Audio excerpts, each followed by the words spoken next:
1, and we're on live stream. Thank you.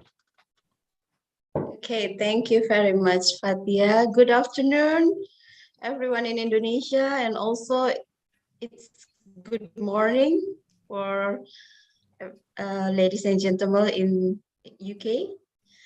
So thank you for joining us today's webinar,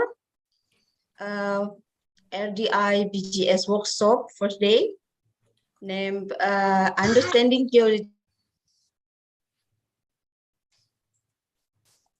Hazard to Support Disaster Risk Assessment in Indonesia, Earthquake and Landslide Hazards.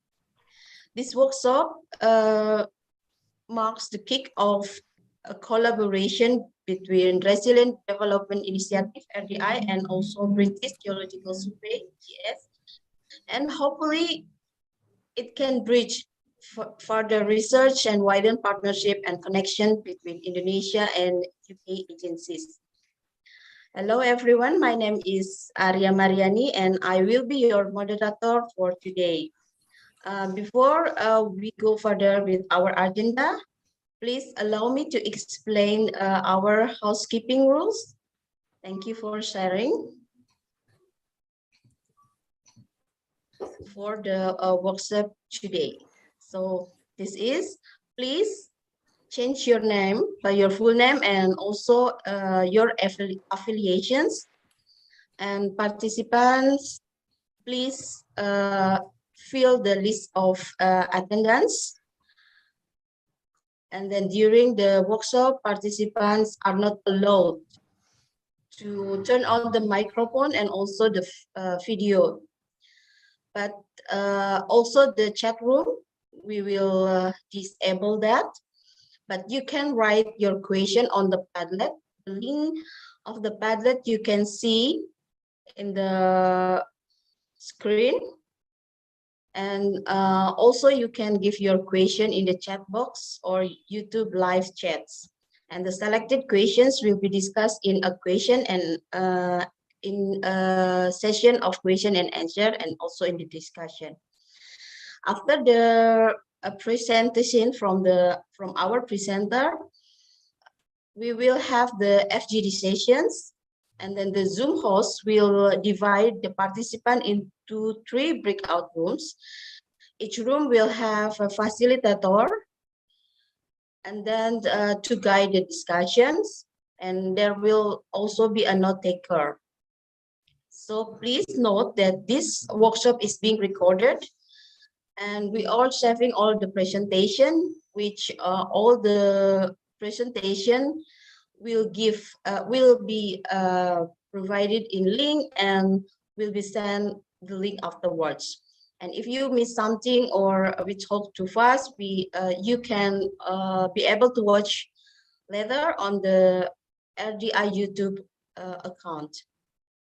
We also have Nawang and Fatia here to guide us.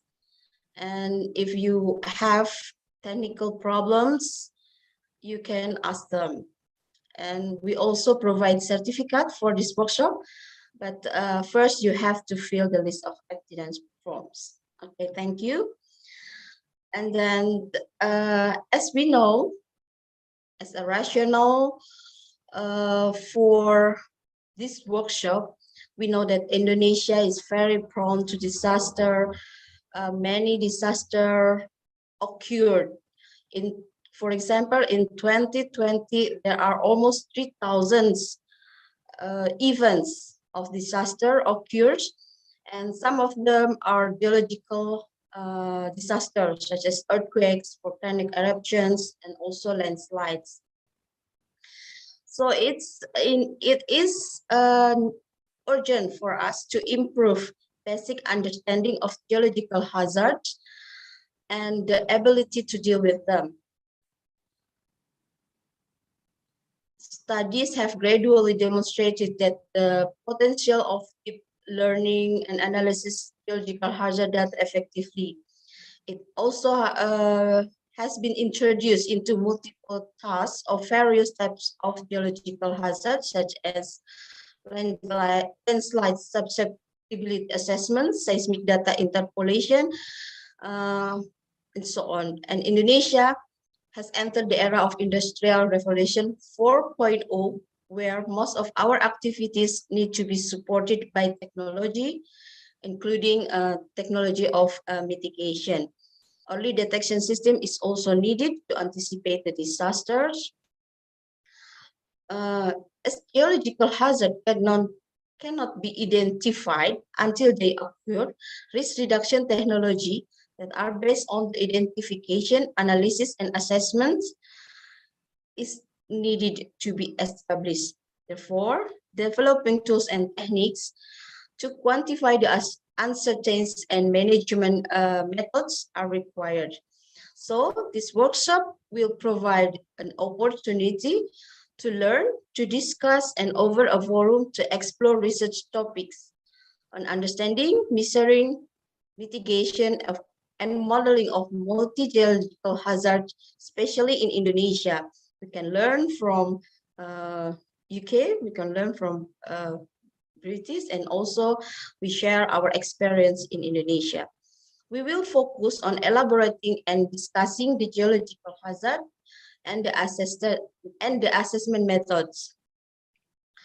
So this first day of workshop will be focused on earthquake and landslide hazard. So we will have a presentation from, we also have here Dr. Yoga Senjaya from Universitas Pajajaran, Dr. Saud Sagala from RDI, Senior Research Fellow. We also have Dr. Iqbal Hussein from British Geological Survey, Dr. Diki Muslim from Universitas Pajajaran, and Dr. Christian Arnott from British Geological Survey. So before we begin the presentation sessions, we will have a little warm-up brainstorming sessions. So all of us will discuss, we will have a brainstorming sessions for what we will have, what we will discuss in the next few hours. So we will use menti.com for the sessions. So Dana, please, will you share the screen? So the link you can see in the chat room. So we have here questions.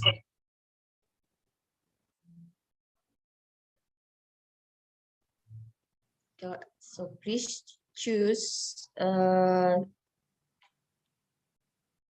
answer based on your knowledge and your perceptions. For the first, how frequent have you heard about the geological hazard, especially landslide and or earthquake in Indonesia? So 30 seconds for answer this. Before we move to the next questions.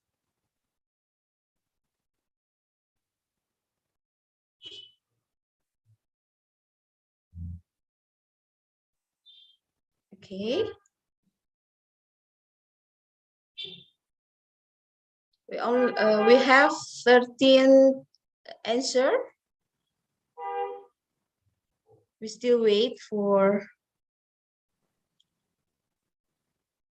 Okay. Maybe it's enough for question number 1.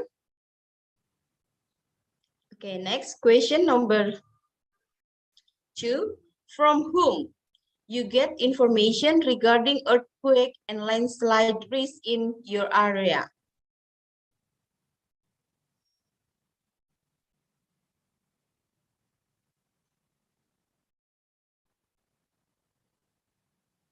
Okay, do we have an answer here?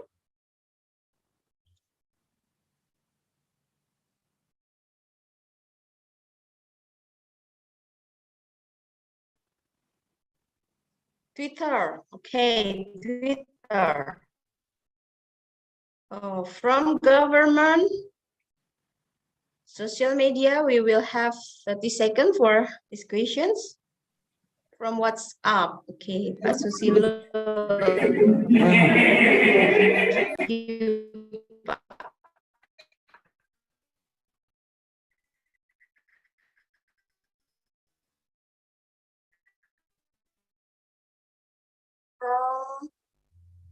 Okay, from government institution. Okay, enough for the next questions. So most of participants answer social media to get the information regarding earthquake and landslide risk in the area. Okay, next questions maybe. Okay, we will answer this in 30 seconds. How do you think is the gap for the earthquake and landslide risk assessment in your area? Okay, you can answer it now until 30 seconds from now. Can we see the result? Not yet. It's 9 seconds already, 15 seconds. Nobody answer? It seems for this one, there are no options to fill in, at least in my Mentimeter. There is no slot to fill in the internet. Okay. So maybe we can see the result later. And the next question. It's done, Bu. It's done. Okay. Thank you very much. So there's only 3 questions. Thank you very much, ladies and gentlemen. So now we are going to enter the first session, keynote speech from Dr. Science Yoga Andriana Senjaya, MSc, from Research Center of Universitas Disaster Research Center from Universitas Pajajaran. So this is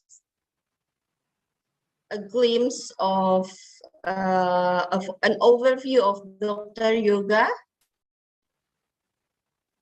So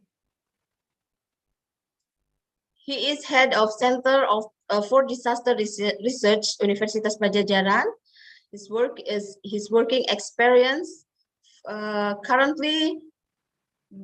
Beside head of research center for disaster, he is also head of sedimentology and quaternary geology laboratory from 2020 to present, and also he is a vice dean of Faculty of Geology, University of Pajajaran, and from 1999 he is associate professor and researcher at geological technique in University Pajajaran.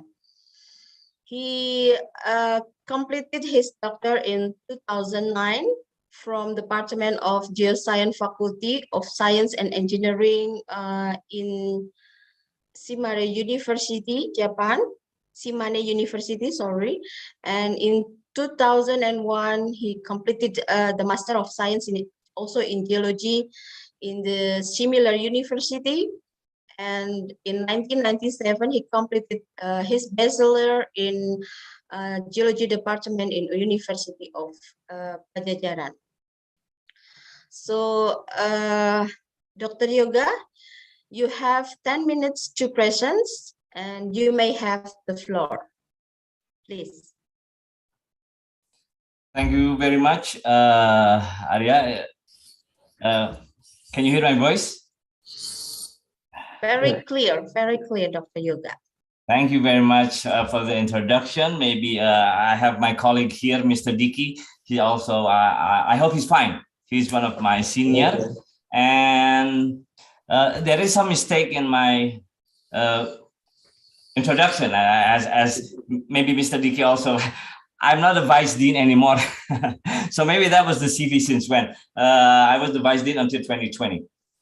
So first of all, I would like to thank RDI and British Geological Society for this occasion and for letting me share an overview of the landslides and earthquake hazards management and monitoring, especially in Indonesia. But before I start, first of all, I would like to appreciate and acknowledge the Geological Agency of Indonesia, also volcanology and geological disaster mitigation, Rdi-Bgs, also LAPAN, LIPI, and Direktorat Tata Ruang atau Special Planning, and also Meteorology, Climatology, and Geophysics Agency, because all of the data that I'm presenting is done by them. So I'm just trying to bridge what has been done and how is it monitored or managed in Indonesia. Okay, thank you very much. Maybe I will talk about more on earthquake than landslides, because maybe landslide will be discussed by Mr. Dicky. Dicky, nanti so I'll just gonna have a brief on Yes, please. earthquake. Okay, next slide. As we all know, there's a phase in disaster that we all have to concern, because once it happened, of course, there's a stage of response, there's the stage of recovery, mitigation, and preparedness. So I think this meeting and all the speakers are talking about the green stage, where we have to identify, we have to analyze, and we have to prepare for a warning before the disaster happens, because I think that's the most important thing. And some disasters are maybe presumable, or we can at least know how big, but I think not how big, but some of them we just know it is a disaster prone, but we don't know how big it is, and that's the main thing. But at least with science and with communication, we're trying to do our best. So next. I would just give a brief explanation on landslides and also about management and monitoring of landslides in Indonesia. The next slide, I'm sorry, but we'll show you not the latest, but I think this landslide occurred just beside our university. It was maybe only several kilometers from our university, and it was in Cimanggung, and you can see that there was a lot of casualties and also some housing that was burdened by the landslide. Next. From the top view, you can see that on top of the hill, it's already full of houses and populated, but still on the hillside, as we know, yeah, we could, we could try to avoid this, but since there's a lot of demand, people are making housing, so these kind of thing just occurred after it happens. So after this, maybe can people realize that it's not that simple to build a housing wherever you want. It doesn't mean that somebody has a land so he can build it, but you also have to take measures. Is it safe or not? Next slide. As we can see here, we're trying to evacuate some survivors. And if we can see here, there's in the lower picture is the landslide flow. So it occurred almost at 5:30 p.m. if I'm not mistaken, right, Pak Diki? Kalau nggak salah 5:30 afternoon. So everybody was maybe in their houses, but everybody was quite afraid.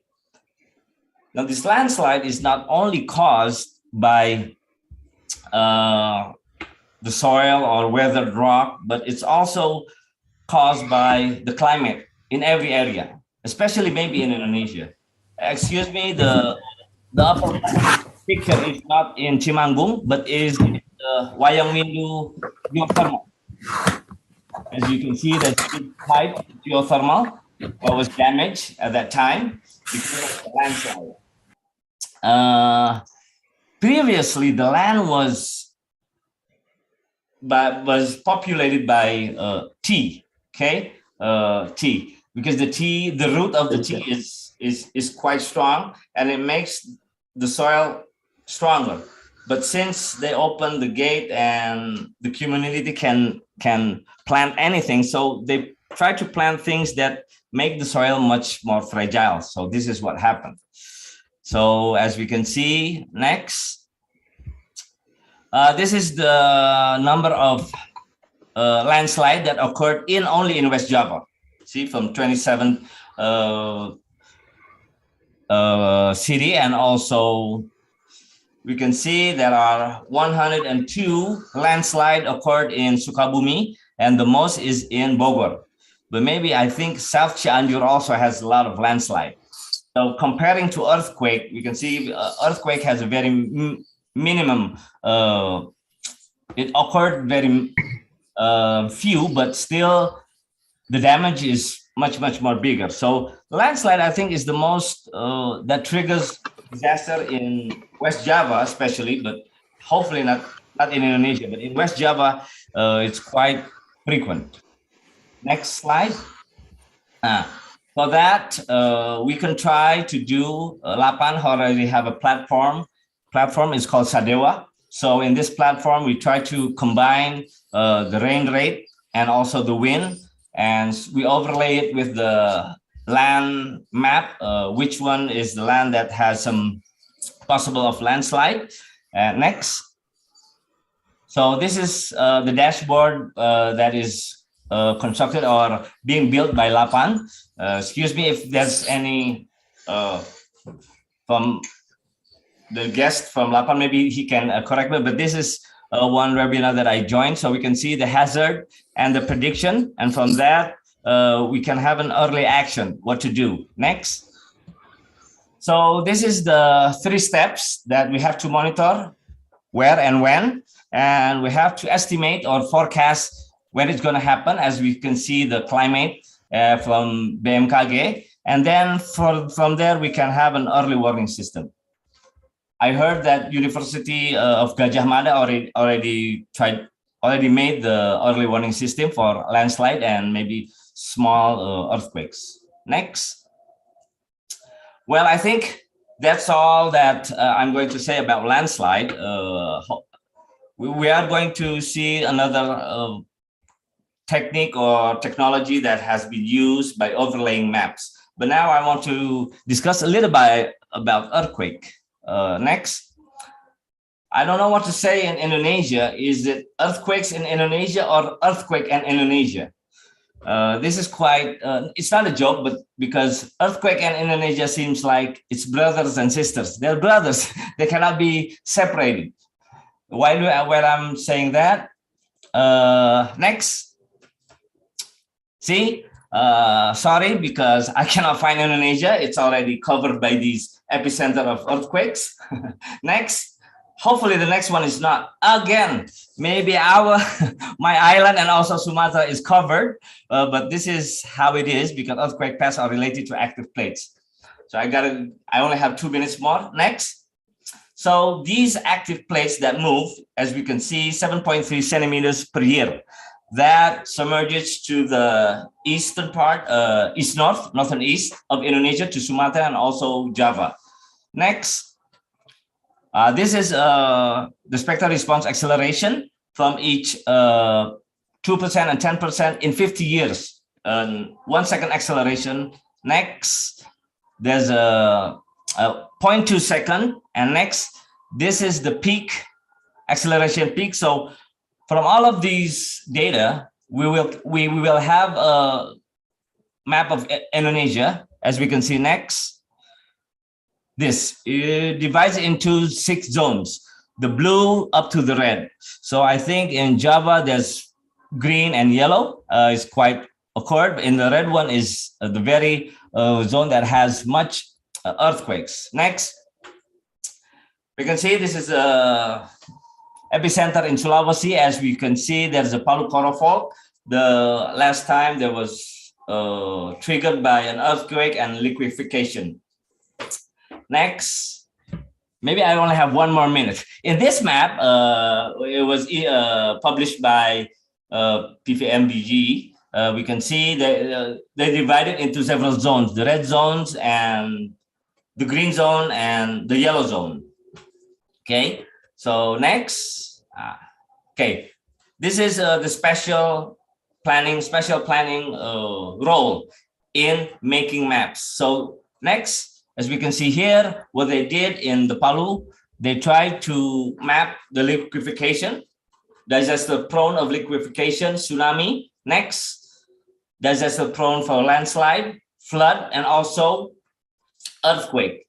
For those maps, again, next, and then they overlay these map and the output becomes special planning where there is development zone, there is required zone, and also there is the danger zone. Yeah, most likely the red one. Next, this is also issued in 2018. This is a much more detailed map of Palu. Same from development zone up to the red zone. So this is all I can say, but hopefully in the discussion, I can share you more of what we're trying to do on earthquake and landslide management and monitoring. Thank you very much for your attention, and I hope everyone can enjoy what I try to share. Thank you very much. Okay, thank you very much, Dr. Yoga. So let me conclude a little that Dr. Yoga already presented an overview about the landslide and earthquake hazard in Indonesia, especially in management and monitoring. So he shared about the experience in several landslide occurred in West Java, Indonesia, in Cimanggu, and also showing the data how landslide is very potential to occur in Indonesia. He also gave information about how to predict landslide hazard. At the last presentation, he shows about the potential earthquake hazard in Indonesia, showing in the earthquake map, Indonesian earthquake map, and also how to modeling the earthquake in Indonesia. So thank you, Dr. Yoga, again. Now we will have a presentation about the earthquake.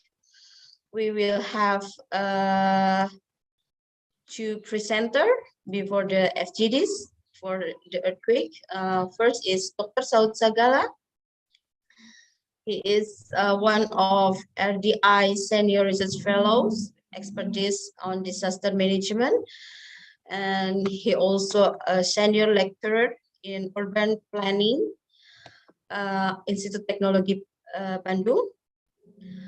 He has experience in disaster for about 16 years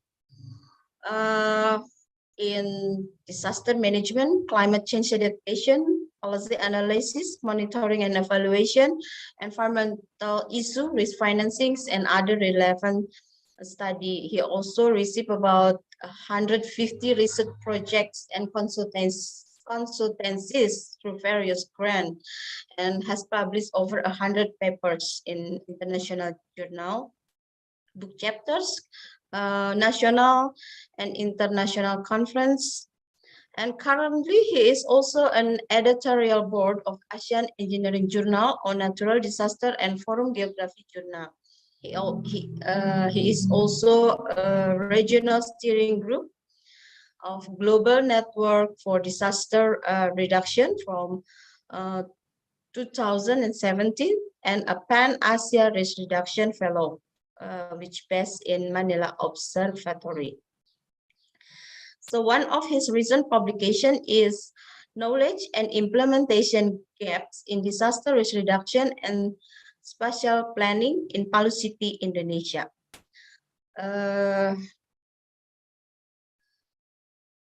Dr. Saud Sagala's presentation today is Knowledge and Implementation Gaps in Disaster Risk Reduction and Spatial Planning in Indonesia.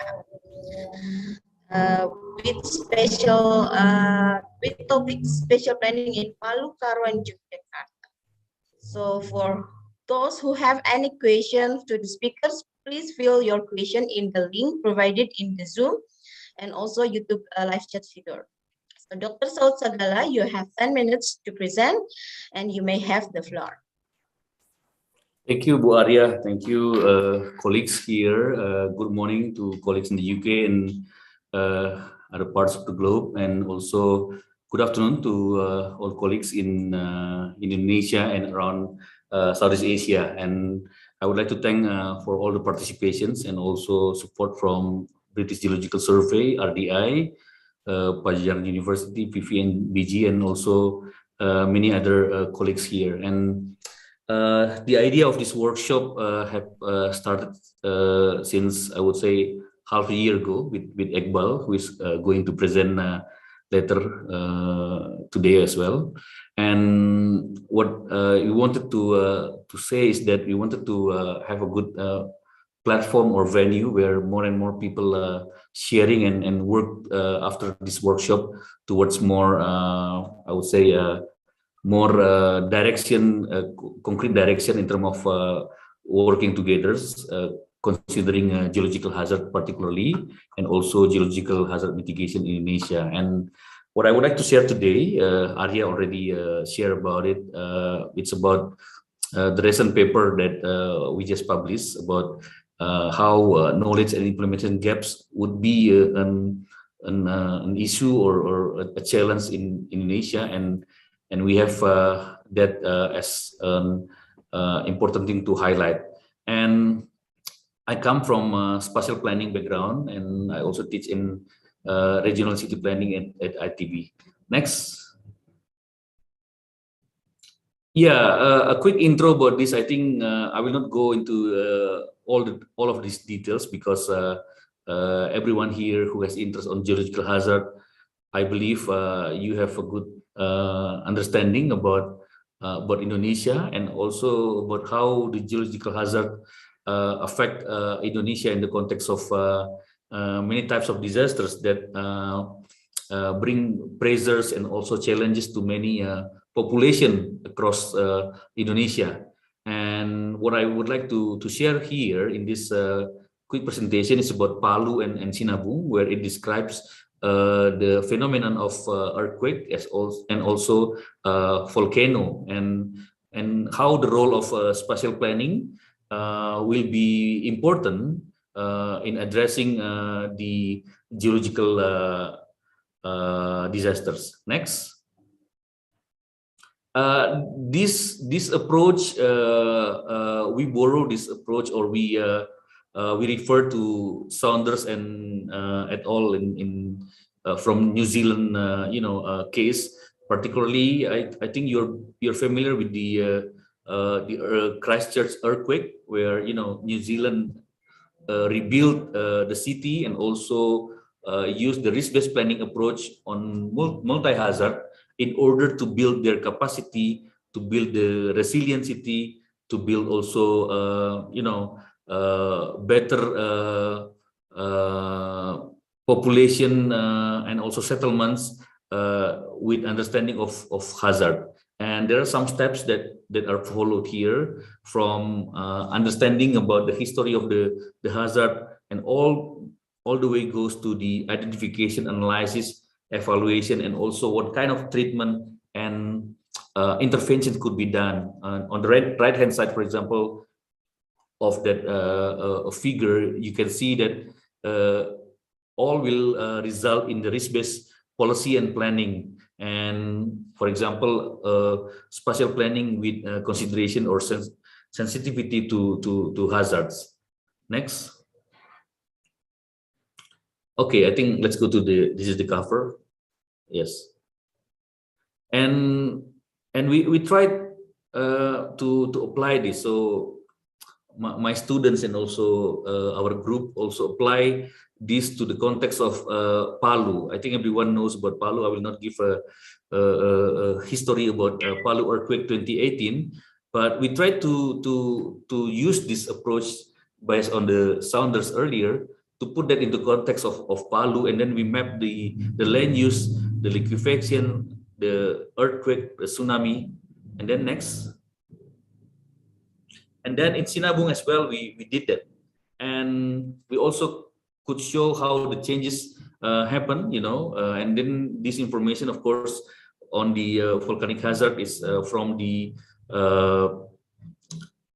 Center of Volcanology and Geological Hazard Mitigation, and then with some of relocation of the houses or the settlements, because it's very close to the Sinabung volcano.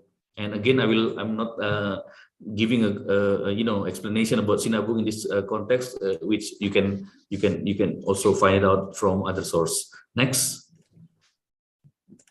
By knowing the hazard first, you have to build a scenario of what kind of impact that would happen, right? And then we realized that some cities in Indonesia, and in the case of Palu, did not have a very good historical disaster data. And this is the important one, because without having a good understanding of historical disaster data, they're not able to incorporate into the spatial planning. And this is the important one where scientists, where governments, and also academicians bring this kind of data set and advocate to the communities and also municipalities, so that they will use it in the context of building the spatial planning and also the resilience. Next. And this is in the context of Sinabung. And Sinabung also, it's been erupting since 2011, if I'm not mistaken. But prior to that, it was considered not active. And some geologists here may also share, the information about Sinabung a bit later. But this is also the issue that the impact is catastrophical, but no historical data that were present in the in the government, local government, I mean, and also the local community prior to the incidents in 2011. And those would affect what kind of intervention that could be done. And in the case of volcano, it can be more than months, more than even years, where when it comes to what kind of impacts would be. Next. Now, after the consequence, meaning on the impact, you also need to measure the likelihood and potential of what kind of area that would be affected. In the context of Palu, of course, there was research on liquefaction conducted by Geological Agency, and then also studied earlier in 2016 by Daryono. However, dissemination was a challenge at the time. This is also what I call in the recent paper, it's knowledge and implementation gap. Knowledge is there, but there is a gap on how to use the knowledge. And then further to that is how is the implementation from that knowledge. And this is the important part where mitigation would be needed. Next. After knowing the hazard, the consequence, and also the likelihood, you have to consider about what kind of risk-based approach that you need to be implementing.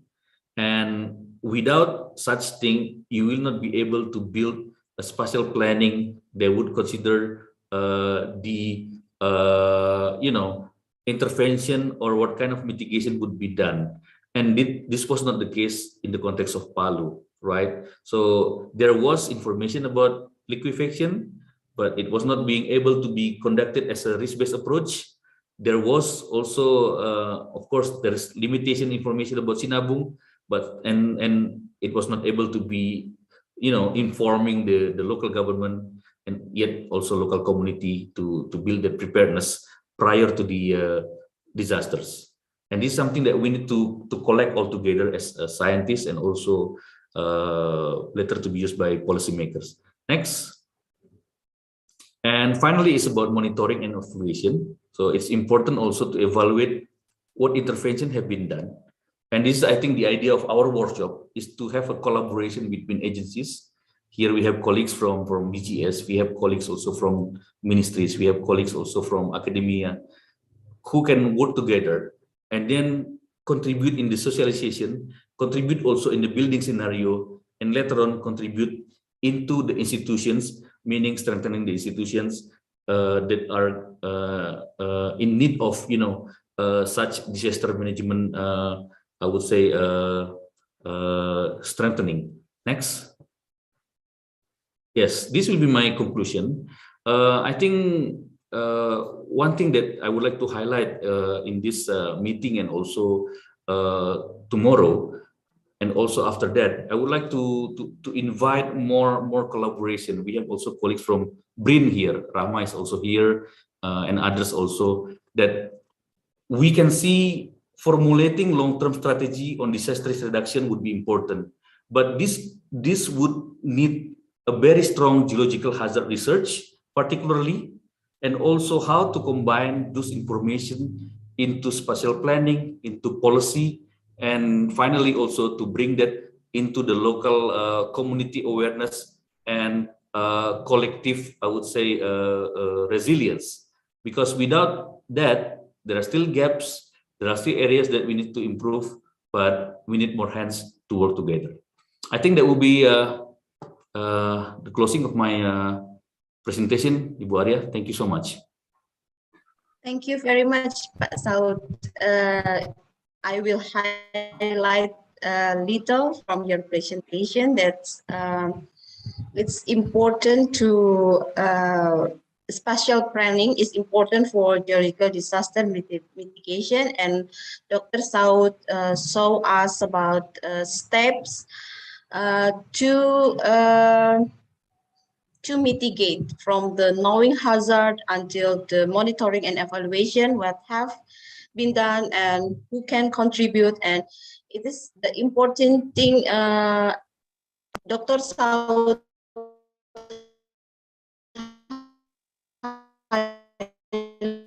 that community resilience is very important. Okay, presentation from Dr. Iqbal Hussain.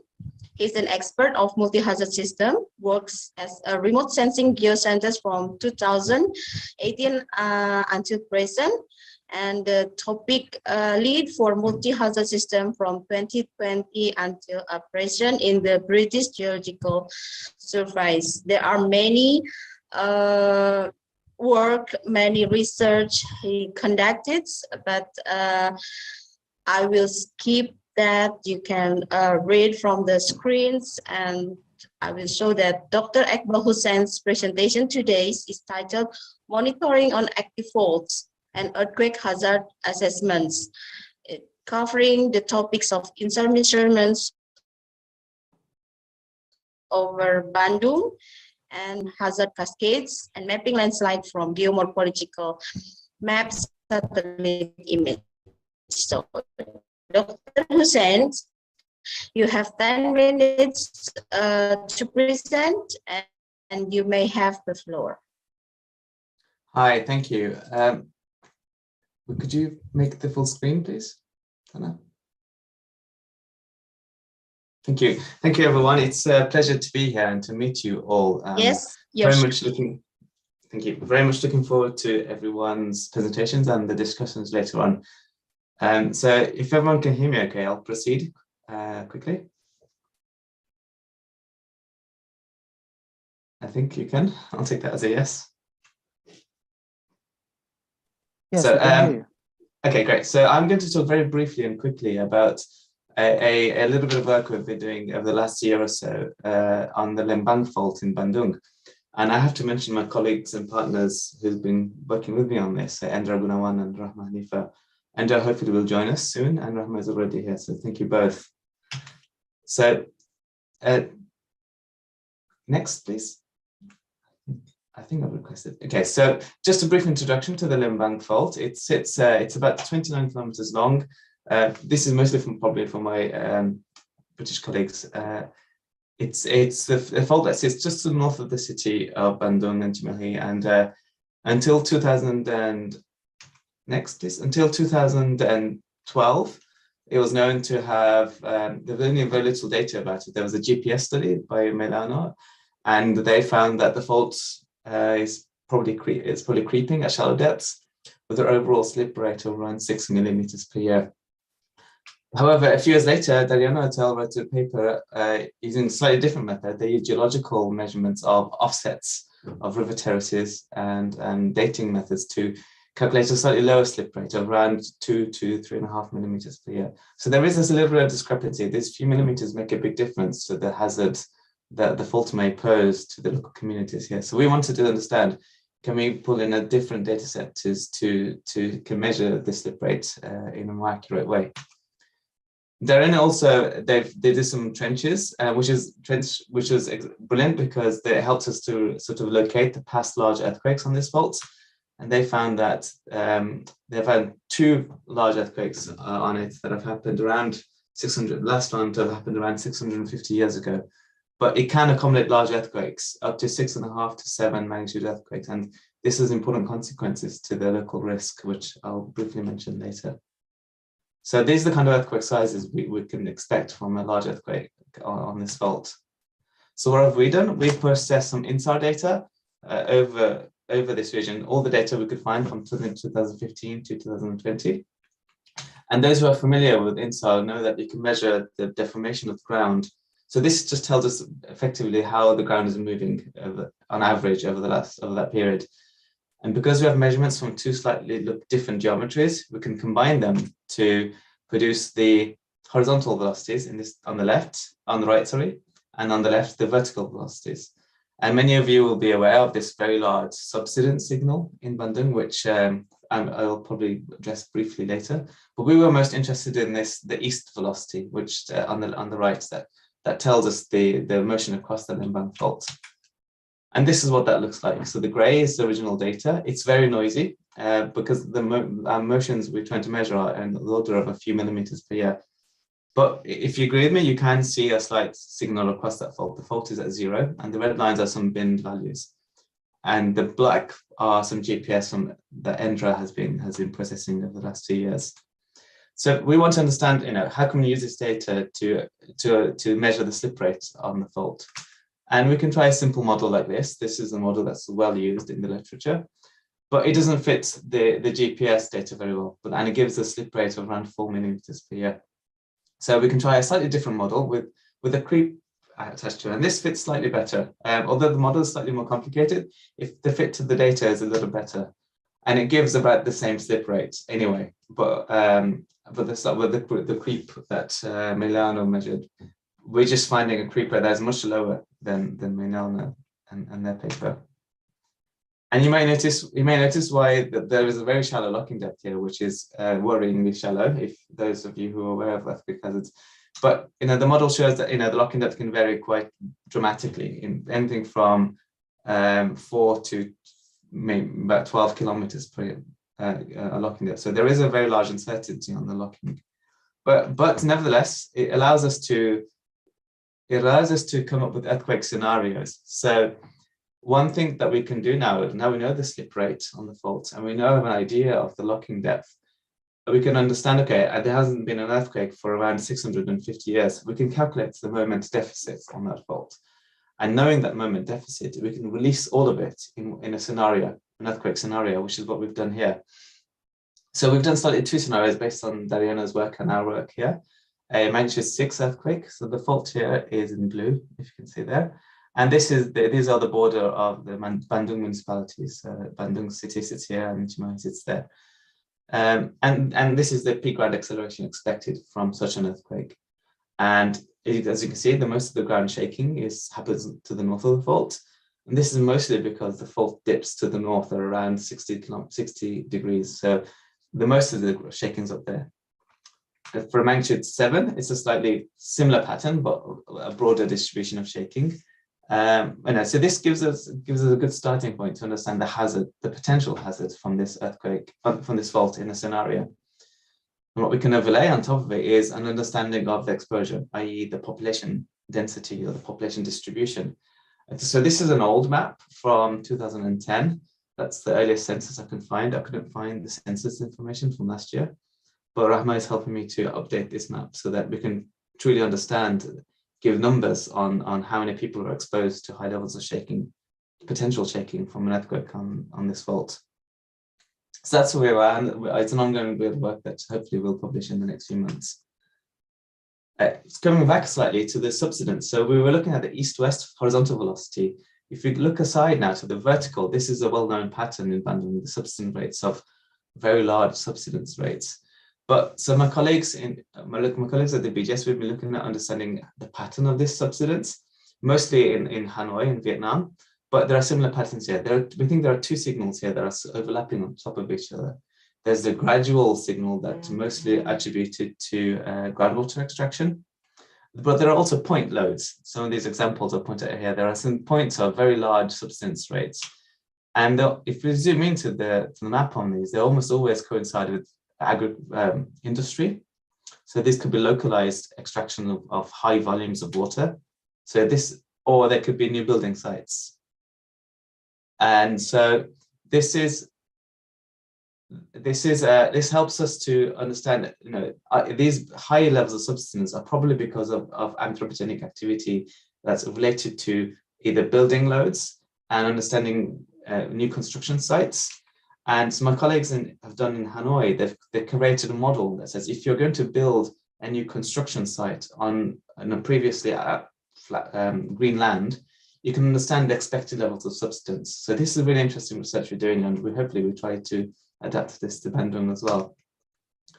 In addition to this, we've been working on multi-hazard problems. So this is an example from, not from Bandung, but from Istanbul. But what we want to do is not only understand earthquakes, but how do all these different natural hazards interact with each other, and how does that inform the risk? And what we've done in Istanbul is created a sort of a map of all the natural hazards that can happen in that city and how they interact with one another. And we produce this figure. But to simplify it, I'll give you an example. So this is a simple scenario. If you pick the earthquake on the right and the left, you can follow across the line to see what other hazards that earthquake can trigger. And by knowing this, you can build up these types of scenarios, multi-hazard scenarios. So this is what we do now. So we can build a multi-hazard scenario. We could do this for Bandung and understand, okay, at what point does the various elements of risk evolve across this scenario? So for example, in this case, after an earthquake, you can understand how the exposure might change and the vulnerability of certain populations, whether that could be social or physical vulnerability, and understand how the next hazard, the tsunami or the landslide, may affect these people. So what we're trying to do here is develop a framework to understand where the interventions can be made that has the most risk reduction over the entire hazard cascade. So this is something we're interested in and we hope to work on more. So just as a quick summary, we found that the geodetic slip rates that we're measuring using GPS and INSAR is more aligned to the geological slip rates by Dariano et al., so closer to 3 rather than 6. And we found that we found evidence for shallow creep, but only about half of the overall slip rate. And we have a very large error bound on the locking net, but it's within uncertainty of previous measurements. And we've got ongoing work to understand the subsidence and maybe the multi-hazard cascade scenarios in Bandung. And I think I'll end there. Thank you. Okay, thank you very much, Dr. Hussein. So let me conclude a little that Dr. Hussein shares to us about research regarding earthquake from the past occurrence using several methods, for example, INSAR method. And from the research, it resulted the earthquake map, which it can be input for our policy on development and also to support DRR research. So before we, thank you very much, Dr. Hussein. So before we continue to the question and answer sessions, the committee asked me to give them opportunity to take a group picture. So please, ladies and gentlemen, to turn on your camera. So our college will take a group pictures. So please, maybe Maria will take. Yes, thank you, Bu Arya. Okay, everyone, just prepare yourself and just stay smiling because there are 3 pages of the audience. So yeah, I think I can count 3 times, then you guys can just smile it. Okay. First, 1, 2, 3. Cheers. Okay, nice. Next page. Okay, next page. We can continue. Okay, 1, 2, 3. Cheers. Okay, and then last one. Oh, wait. Yes, last one. Okay, 1, 2, 3. Cheers. Okay, nice. Okay, Bu Arya, back to you. Thank you, everyone. Okay, thank you, Maria. So now is the question and answer sessions. I have already several questions here. First, to Dr. Saud from Miss Julia Krami from BGS. The question is, are there building or planning regulations that have to be followed specific for hazards? For example, buildings that can withstand shaking or roof strengths or withstand temporal loads. We also have several questions, but maybe you can answer for the first one, Dr. Saud Sagala. Yeah, thank you, Arya. In fact, I already started to fill in the answers. So, but anyway, I will explain here.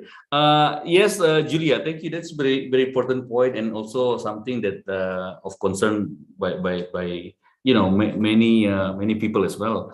We do have some, but not all, right? So some hazards like earthquake, we do have like guideline, yeah, where we can follow actually, but it's not really yet as a nationwide being implemented. It is available at national level, but implementation is monitored by local governments, and this is where knowledge gaps would be happening, right? This is where understanding of such importance would be needed, so that the government will say that, okay, we will enforce this, we will make sure that everyone will follow. But that's not yet the case.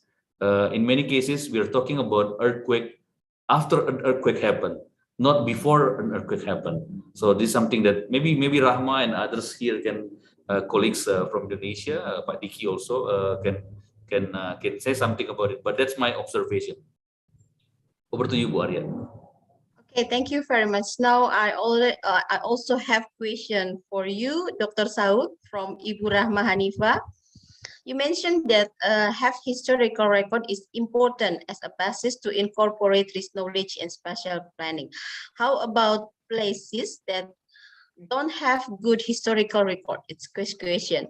Especially earthquakes recurrence can be hundreds of years with lack of written historical record, while seismology study is also very limited. What are the key driving factors enabling risk-based approach in such places? For example, in Bandung City, which is quite prone to Lembang Fault, earthquake, and megatrust. Thank you. Thank you, Arya. Yeah, thank you, Arya. Yes, we can hear you. We can hear you. Yeah, I think your connection, Bu Arya, but let me continue. Dr. Saud. Yes. Can you hear? Okay. I think the internet connection problems there. Yes. Pak Diki, can you hear me? Yes. Yeah, so I think I will thank you, Pak Diki. So I think maybe internet connection Bu Arya at the moment. Yes, Rahma, this is very important one where the collaboration would be needed. You know, where the historical records does not exist or is not complete. I think this is where scientists role would be very important.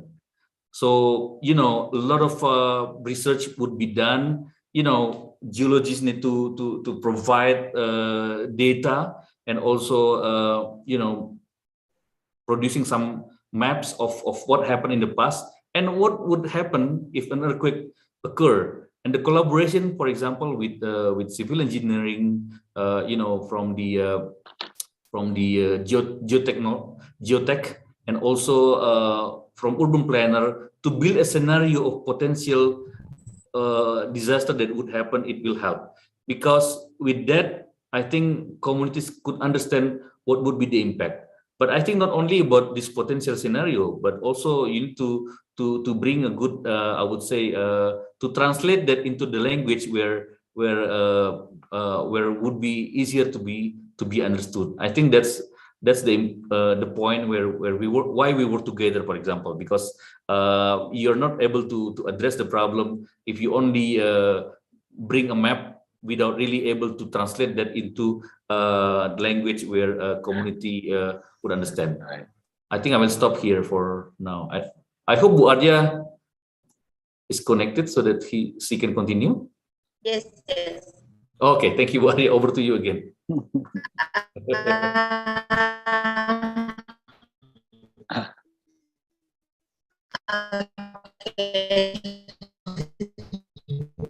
Yeah. I think the internet's still a problem there. Yeah, I guess so. I guess so. Yeah.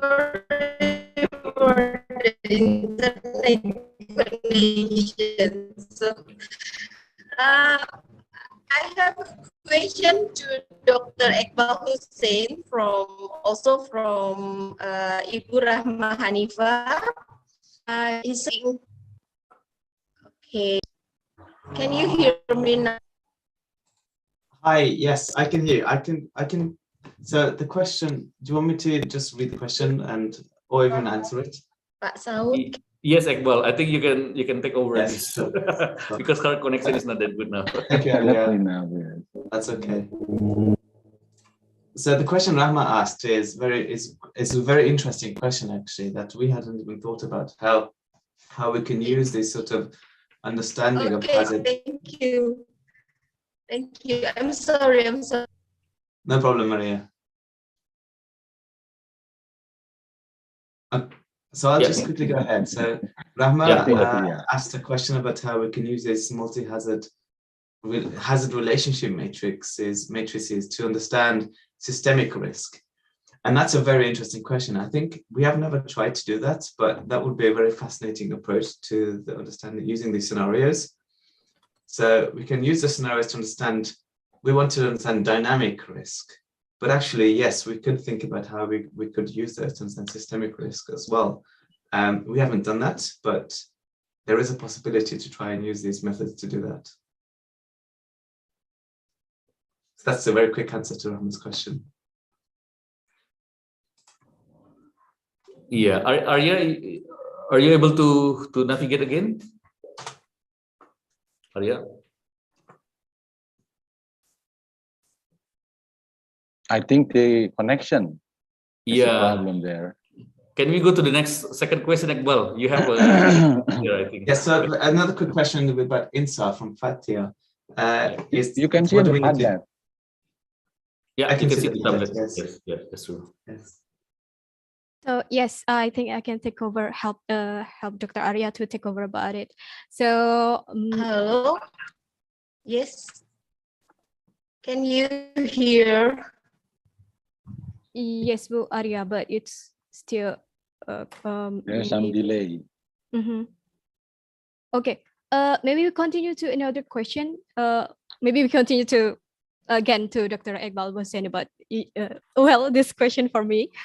So what we can do, what we have to prepare before we conduct like a continuous monitoring of active fault in Indonesia by using this INSAR, especially because in Indonesia, most of active faults are located in densely populated area or densely vegetated area. And from my point, it's based on my understanding so far, because the available data is INSAR from Sentinel that can be accessible for all people for now, for the public, and it's not quite strong enough through the heavily vegetated area. So what we can do to make sure that it's still able to monitor the fault, if it's possible, of course. So yeah, so that's a very good question. So INSAR, as you know, it struggles a lot in vegetated areas, especially where vegetation changes rapidly over time. But populated areas are much better actually. So our data of Bandung was actually very good because of the buildings and the population. Those are actually very good for INSAR monitoring. It's the rural areas that we struggle with. However, my colleagues at the BGS, we have now methods to increase our data capture over these areas using, we stick out big metal reflectors. They're about 1 meter by 1 meter. They're an artificial sort of reflection from the ground that we can set out. And so if you set a network of those out, we can increase the data in rural areas where we struggle with traditionally. So there are options to do that, but if you have good reflections, then theoretically, yes, you could monitor all the faults and the level of activity across them. But as always, these are implementation challenges. The other big challenge at the moment with INSAR is data. It requires large computing powers to process a lot of this data and time. But it's all freely available, so theoretically anyone could do it if you knew how to process it. So that's the power. It's free data and using innovative processing to get deformation. Okay, thank you, Dr. Iqbal Hussein. Maybe we can continue to Dr. Arya. Are you there? Okay, thank you very much, Fatia, and sorry, Dr. Hussein and other. We already have question here from Dr. Iqbal to Dr. Yoga. Are there nationally managed database for hazard occurrences? Okay, thank you for the question, Iqbal. I think Dr. Saud also know, maybe Dr. Dike, other person know. We do have a national managed databases, but the problem is like if the volcano occurs, the data will be held by PPMBG, and if like the landslide or flooding, it will be held by BMKG. So it's partially, but once as a national managed data, we do have it. But sorry to say, but sometimes if you want to make a publish about what happened nationally, sometimes we have to get the data by province. Just like the slide that I showed you before, there is data that has been published by West Java and all regency and all cities. But I'm pretty much sure that they do have a national managed disaster occurrence, especially we do have BNPB, Badan Nasional Penanggulangan Bencana, and I think they inventory all of this data. I think I hope it can answer your question. Okay, thank you very much. So we have 2 questions. Maybe this is the last one before we get to the focus group discussions, right? From Bambang Sidkarta to Dr. Hussein. First question is, land subsidence in Bandung is not only due to the groundwater extraction only, but also due to the physical and mechanical properties of the soils, including soft soils, since Bandung Basin is comprised of lake and volcanic deposits. Does these factors also include, I mean, maybe this include to the potential of earthquake impact? And the second question is, have you mapped the liquefaction area that could be triggered by the Lembang Fault in Bandung? Maybe this Pak Bambang, yes. Okay, Dr. Hussein. Thank you. So yes, that's an obvious and important thing to note for subsidence. Yes, Bandung is soft sediments that can be compacted, and well, we are not developing models of the subsidence at the moment. We do have a PhD student who is trying to understand not just Bandung, but in general, how the hydrogeological modeling of when you extract water at the ground, how does the soil properties affect the subsidence? And it's ongoing research, and we're trying to include it in the models, but it is becoming quite complex. And if you have ideas and you would like to work on this, then please, yes, we know you are the experts of your local environment. It'd be great if you can build these models together. The map of the liquefaction, no, we haven't, and that would be a really interesting addition we could try. Is now we know the expected peak ground acceleration shaking from a scenario on the Lembang Fault. Where do we expect liquefaction to occur? We haven't done that, and I think that would be an interesting addition to do. So if you have ideas on doing that and how to do that, please let's have a conversation. Okay, thank you very much, Dr. Iqbal Hussein. And so before we continue to our FGD, which our college will divide our participants into 3 break rooms. So let me conclude a little bit that it's important I think we have many homework to do. First, from data. Dr. Yoga said that we do manage data, but maybe the data is not always available, and also how to manage the model and the policy if the area is less data, as Dr. Rahma said. And also it's important also to research the hazard triggered by earthquake, for example, liquefaction. So it is also important to do that to research. So please, Fatia, maybe to distribute to divide the participants into 3 breakout rooms. Okay, thank you, Dr. Arya. Our host Zoom will divide the participant into 3 rooms, and will send the link into your account. Please, Maria, could you? Okay. You can just simply directly click join on the notification that show on your screen.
Okay.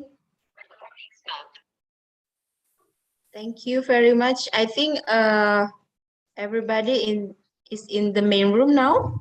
Yes. Okay. Thank you very much for the very fruitful discussion in our focus group discussion. So following the discussions, we will welcome the facilitator to share the result of discussions. So maybe we will begin for the first facilitator from the breakout room 1, Dana, please, if you Okay, want thank to you. share the result. Okay, thank you, Bu Arya. So there are two questions that we discussed before, and the first one is about the opportunities. The opportunities that have been stated in the discussion is the first one about the resource person in Indonesia. There's a lot of researcher and also a lot of student that can be the one who research who be the resource person. And the next one is about the data dissemination. The data dissemination in Indonesia has been not really quite well since before, but yeah, the data dissemination in Indonesia could be optimized further.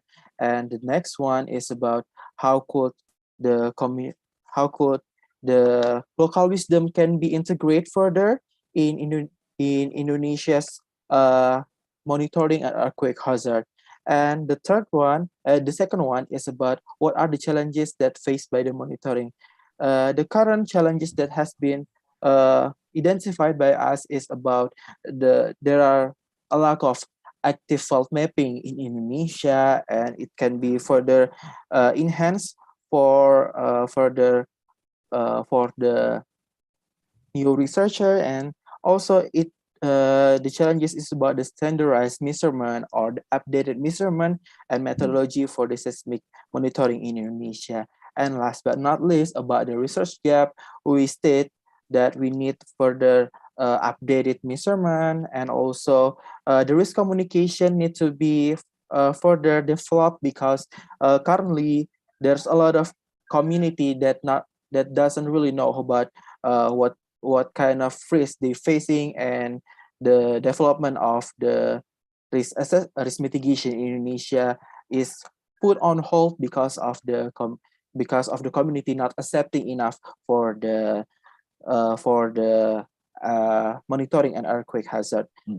And also, the last but not least, Julia also said that there is need about the data sharing and also the collaboration for data sharing between each institution. And the last one is about the citizen scientists that need to be more involved in the more engineering background. So yeah, I think that's from me. Maybe we could go to the next facilitator, Fatia and now.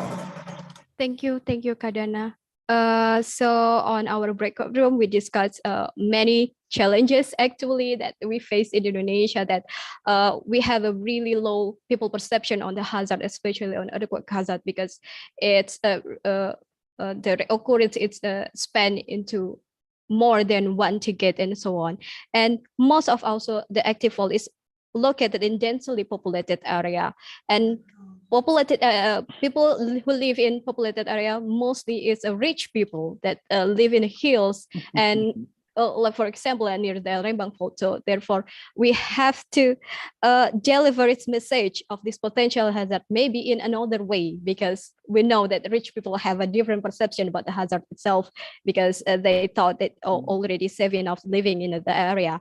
And previously also stated by Professor Tapin that we have social media in nowadays, and we might utilize it to inform people about this hazard, and also ask people to participate in monitoring the potential hazard around us, like mentioned stated by Dr. Anhart. And so what we can do at first is probably is to assess or address this potential hazard, these active faults in Indonesia, especially which located in densely populated area. I think that's all for me for now. We can continue to the next room. Facilitator, please, Nawang. Thank you, Fatia. I think this room has similar discussion with the other rooms. The first one, the question is, what are the opportunities that can be optimized further? And they ask what data availability, such as historic baselines, information and assessment, and the challenges that faced in monitoring earthquake hazard is, I think it's about communication gap, such as how we communicate the disaster issue, especially earthquake in the local community, and how we closing the gap between what is called a disaster study result with the disaster event itself, and then the potential or the research gap that will be that we can do is a joint study that consists of scientists, psychologists, and sociologists to close the communication gap. Maybe this is from me. Over to you, Bu Arya. Okay, thank you very much for our facilitators. I think we continue to our next sessions about landslides. So we will have two presenters here. First is Dr. Diki Muslim, and second is Dr. Christian Arnhart. So Dr. Diki Muslim is he is also RDR senior research fellow and also a full-time lecturer and researcher for Department of Geology, University Pajajaran from 1993. So he also active in several organizations related to geological organization as a geologist. And today, Dr. Diki Muslim will present about landslide mapping, technological advancements, and modeling in Indonesia, including some topics such as data requirements for detailed mapping, landslide, technology modeling, and human resources. So Dr. Muslim, you have 10 minutes to present, and you may have the floor. Okay, thank you, Ibu Arya. Good afternoon, everyone, and good morning, I think, from Indonesia to British people. I hope that we are still in the good mood for today. And I think it's a bit very short presentation from me, 10 minutes only, but I prepare about 30 slides. But so I will prepare a short notes only, and I think it's not important to be in detail. So later on in the discussion, maybe we can have a detail. This is my presentation, and I would like to start. I was given a task about landslide mapping, technological advancement, and modeling in Indonesia. So I think since our workshop, our discussion would like to build up the participation, so I will not be in detail about these three issues. This one is what we call as geological will, how geology interact, influence, and impact to other science. And also I think we can map from this one, at least there are two types of applied geology that we can have now.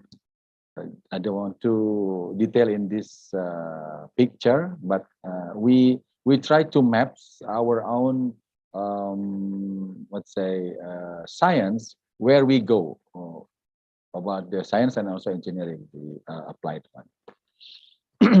Back to the landslide, and I think in Indonesia we have two national agency related to the landslide. The first is the CVGHM, Central for Volcanology and Geological Hazard Mitigation, or what we call in Indonesia, in Bahasa is PVMBG. It belongs to the Ministry of Energy and Mineral Resources under the Geological Agency. And then the second one is the Meteorology, Climate and Geophysical Agency, or BMKG, and currently is chaired by a geologist also. And the third one is the term of geohazard Indonesia. By the rules, we only deal with 4 types of geohazards: the volcanic eruption, landslide, earthquake, and tsunami. Sometimes I put as the name of LGBT. It's in Bahasa actually, for landslide, and then earthquake, and then eruption, volcanic eruption, and tsunami. So LGBT is from Indonesia. And the landslides belong to two types of discussion of hazard. The first is geological hazard under the CPGSM, and the second one is belong to hydrometeorological hazard. So it's now, I don't say it is dispute, but it relates to how people understand about this hazard, this landslide. And from the business point of view, landslide include as the geotechnical hazard in mining and oil industry, like oil and gas industry and coal mining industry, for example. The rules from the government is called geotechnical hazard for this type of business. So it's related also to just some glimpse, maybe what related hazard and volcanic activities, and also faulting here, as we have discussed before. For landslide and disaster management, currently there is a rising trend of landslide disaster in the terms of events, the frequency, the victims, the fatalities. So it's become also our concern, national concern now.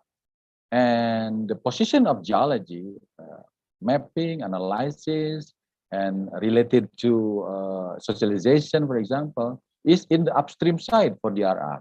So currently, many geologists are still in the upstream. They don't go down below to the downstream yet for many geologists in this case. And then there is one type of centralized management of emergency and post-disaster issues, or by NDMA, National Disaster Management Agency. And then decentralized management of mitigation or pre-disaster issues by local government, or BPBD, Local Disaster Management Agency. And there lies here the problems with the human resources. I will talk later about this one.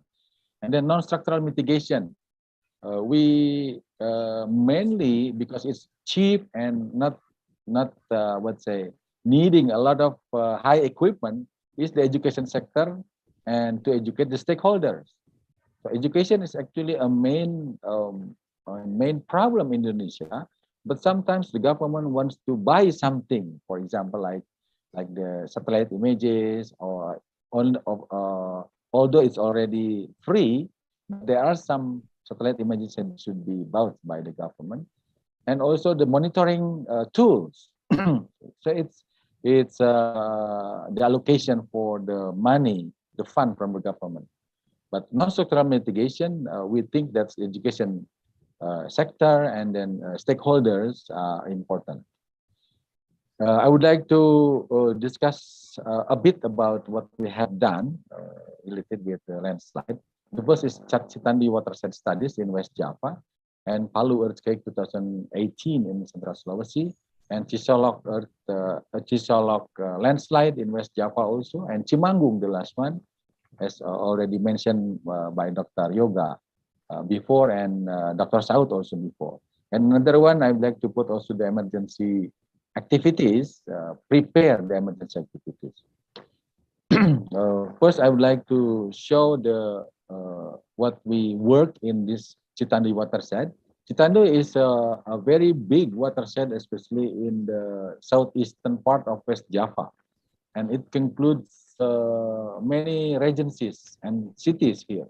So there are millions of people actually living in this watershed. And the occurrence of landslide, when we had research in this area, are quite enormous actually. This location of landslide are only the big one.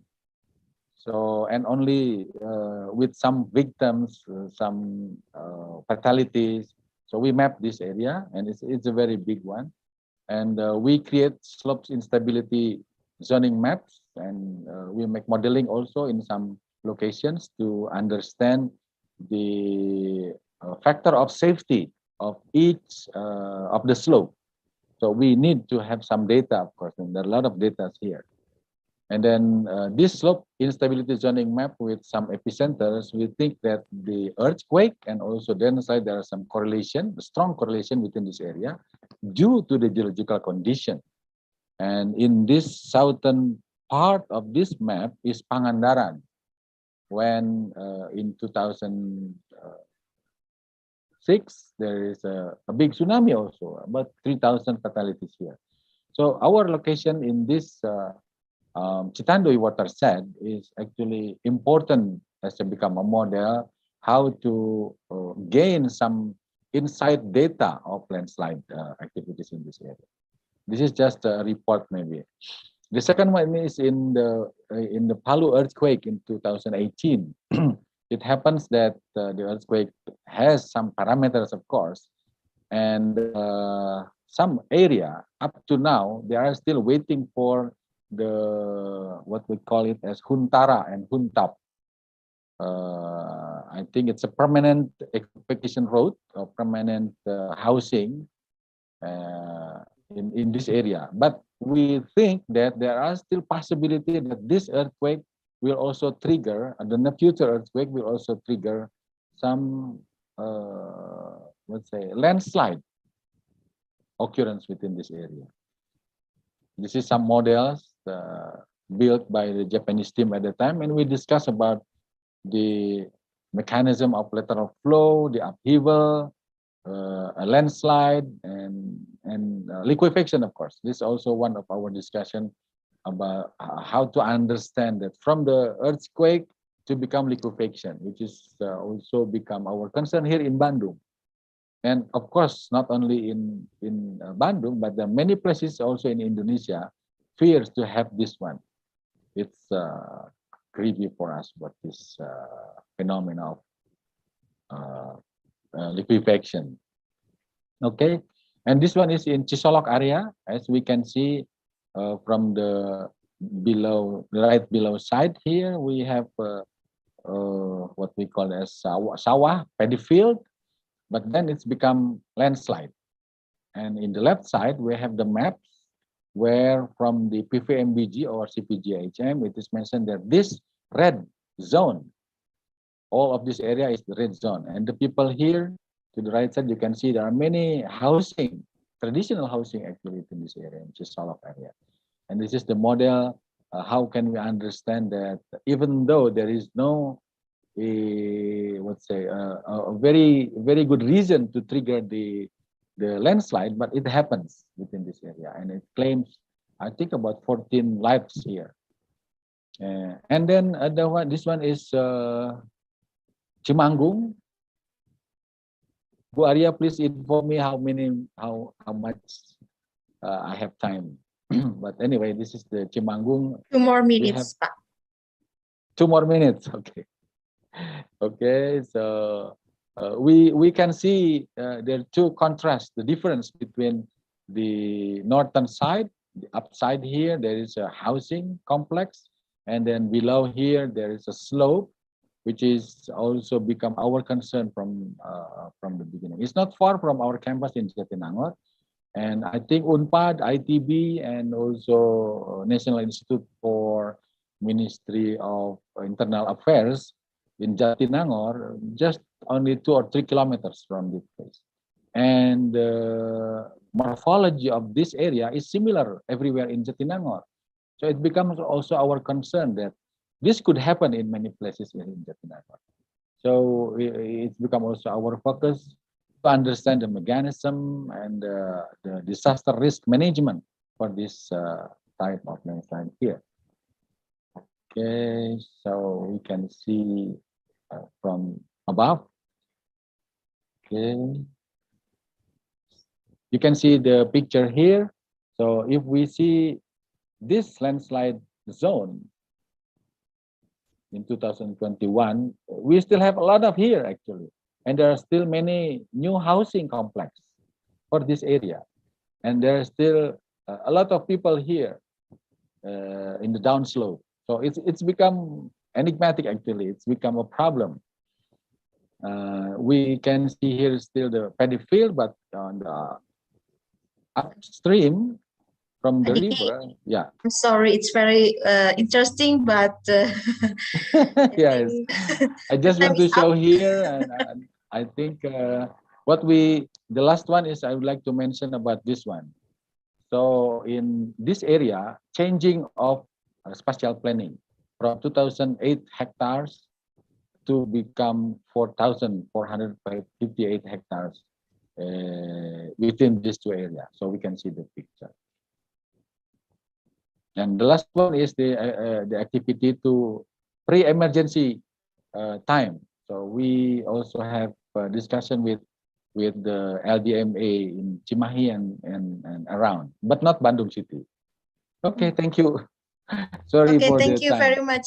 Thank you very much, Pak Diki. It's a very interesting presentation. Pak Diki mentioned about the role of geologists at the first time and how to connect with other researchers.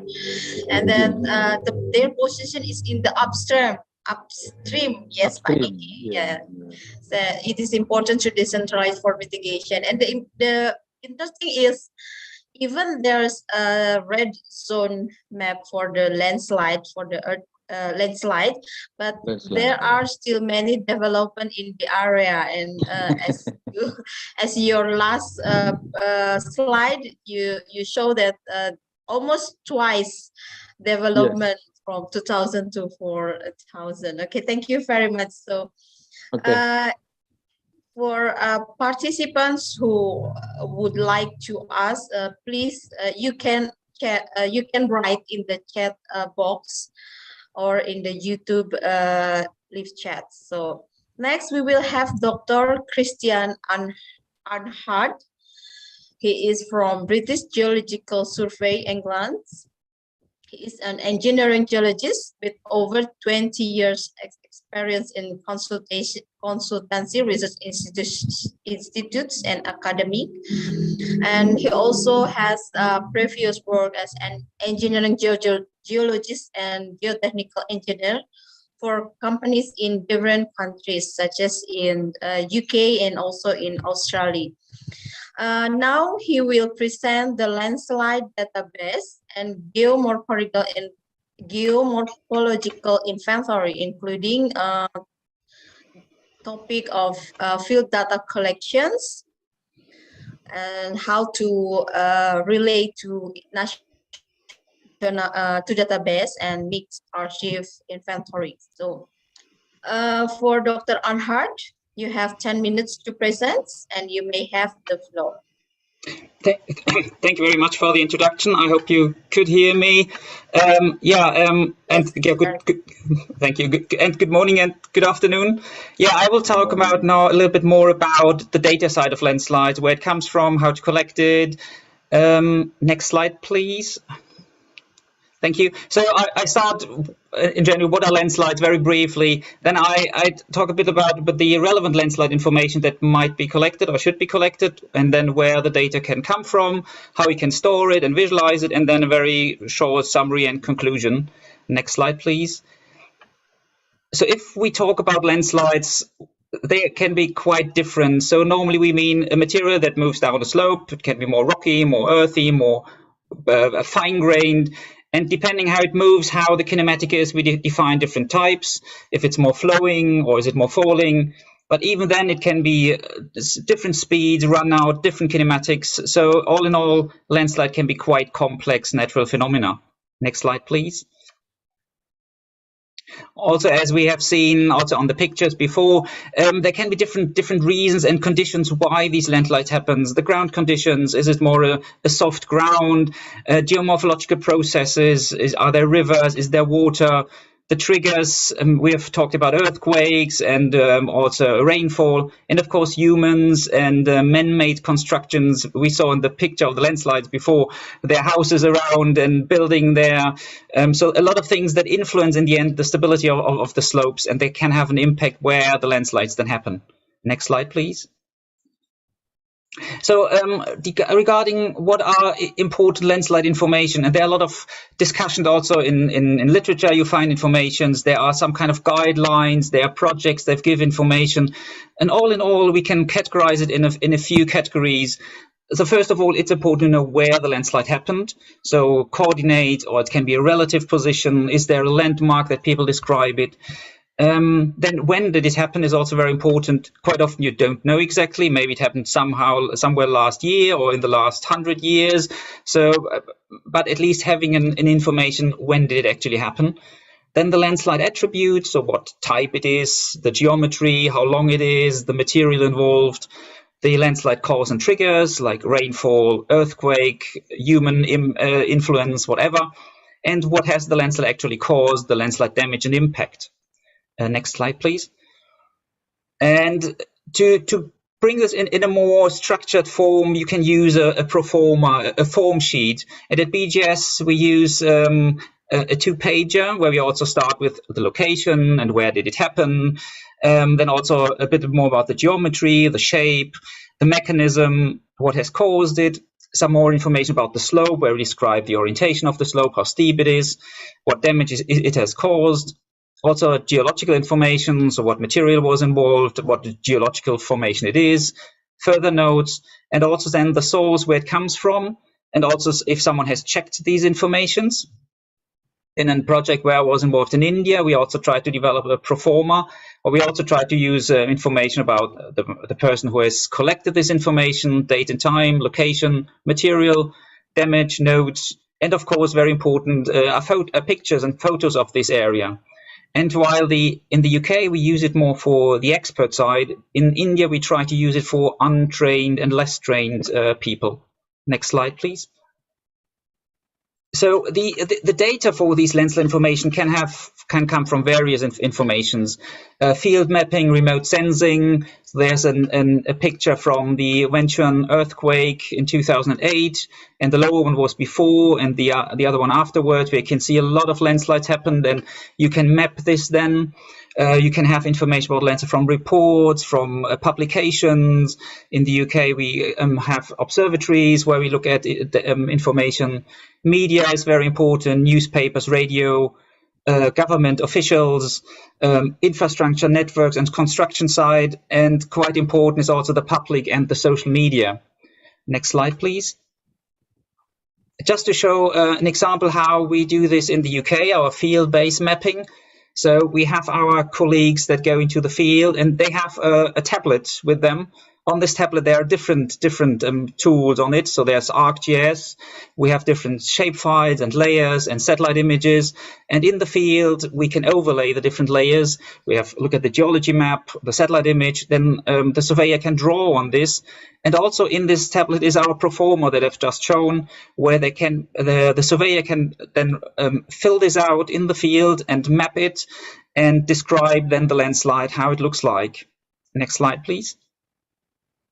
Social media and newspaper, as I mentioned, really important. So in the news, they are talking about a landslide happened, what has it caused, the impact, did it block the road, people walking along the coast, they see something, they publish pictures on Twitter that you can extract, look at it, and put these information in your database. And from the description, you're getting already information where it happened, when it happened, and also a little bit from the picture what it is. So you can add this into your database.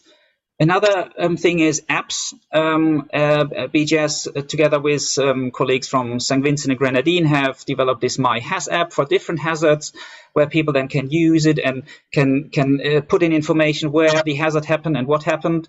In India, we also developed an app, the landslide tracker, where also then landslides, specifically for landslides, people can use this app to inform where the landslide happened with different levels depending on the user level.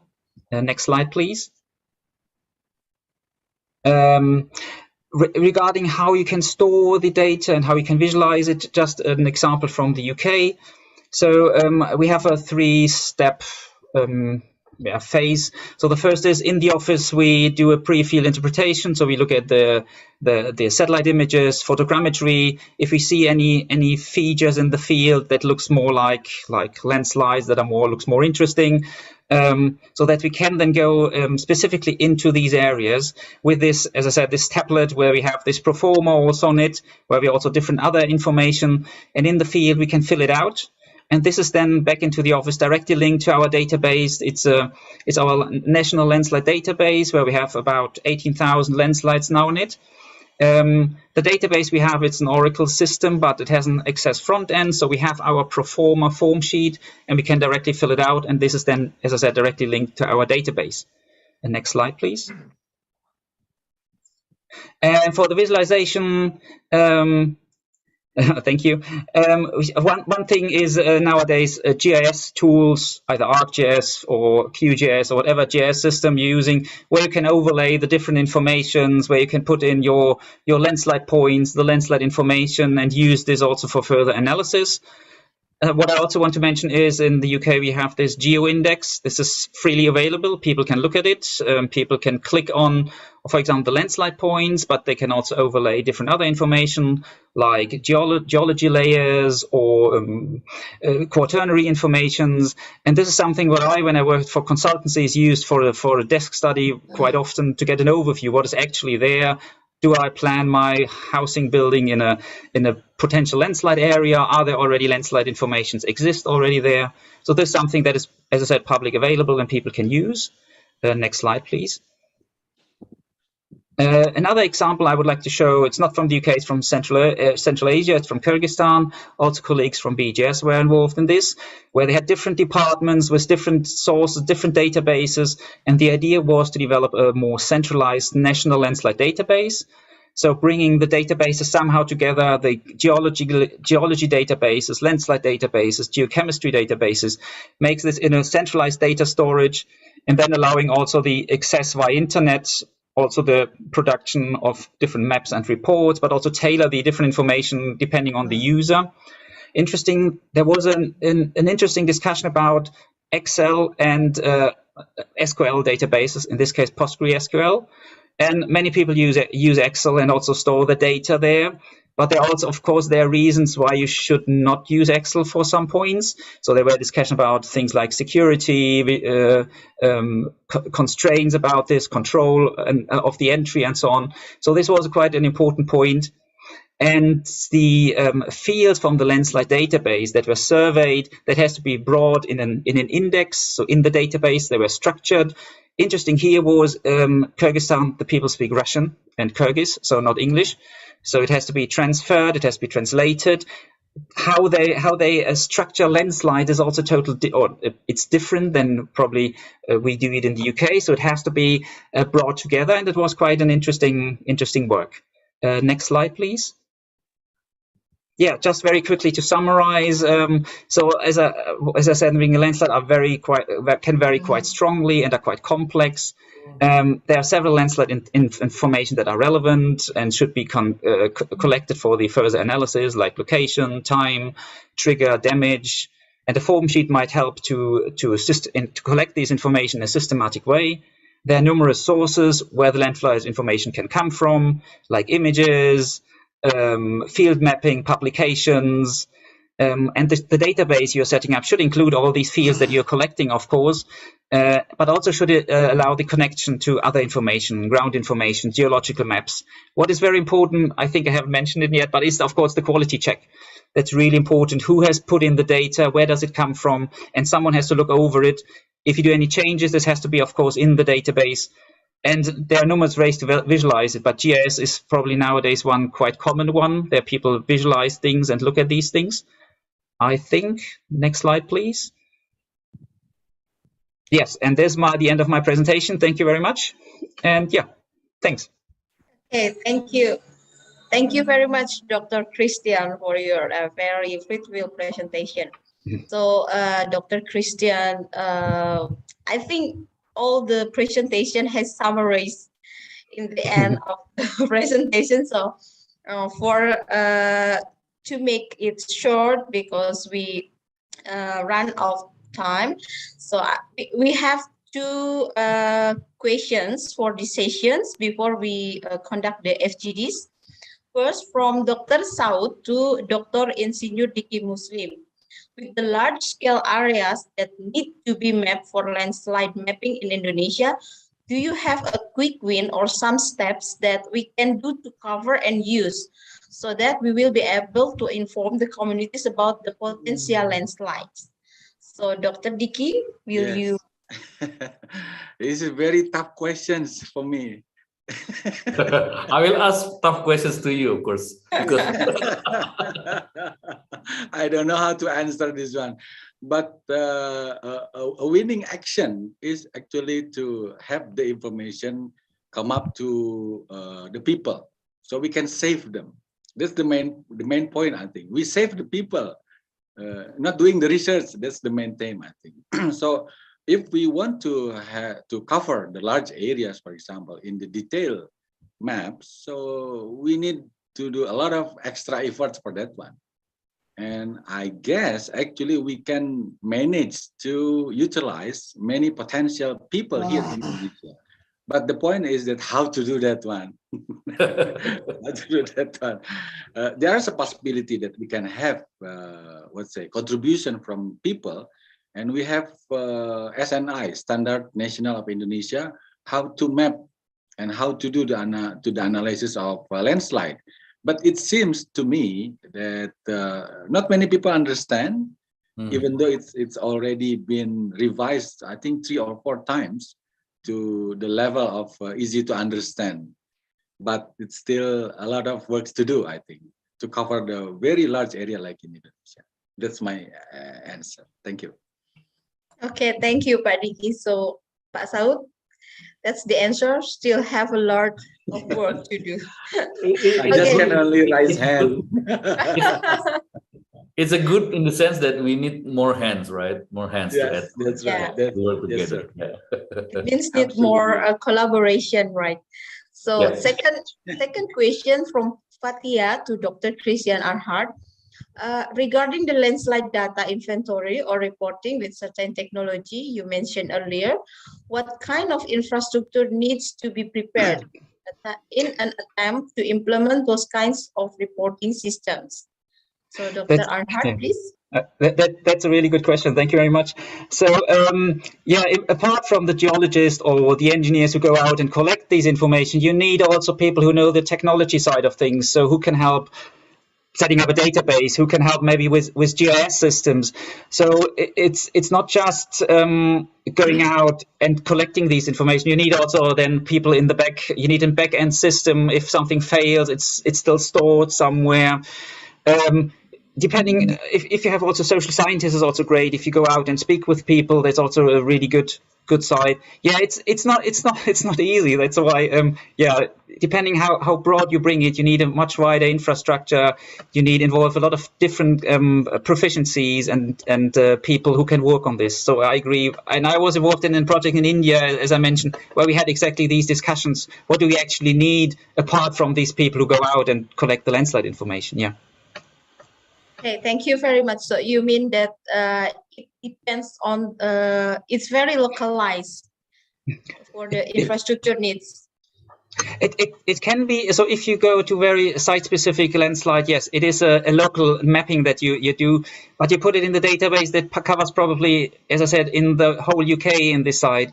And there you need then the infrastructure that a server, a computer from a technical side, people who run these things. You need the expert also who look at these data that goes into the system. So it's not just a job for a few people. It's definitely needs people who are involved from the technical side to help you with these things. Yeah. Oh, okay. Okay. Thank you very much, Dr. Arnhart. Okay, ladies and gentlemen. So here's the end of question and answer sessions. We will continue to the FGD focus group discussion session 2. We will have 35 minutes. As usual, we will divide it into 3 breakout rooms, and there will be facilitators to guide us. Please, to our facilitators to invite the participants to join the breakout rooms, and we will back in 35 minutes.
Hello, Maria. Yeah. May I join to the room number 1, breakout room? Oh, yes, yes, yes. Okay, let's go.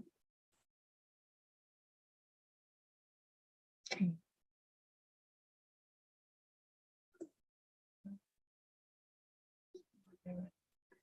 Thank Okay, you. Mr. Koirol, yes, you're welcome.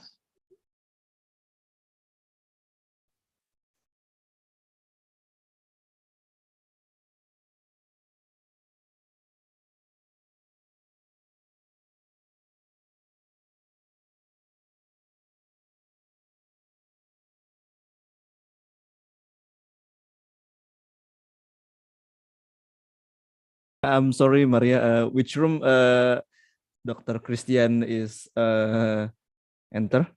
Okay, Dr. Christian is in the third room. Oh, third Maybe, room. Okay. yeah, you want me to move you to the third room?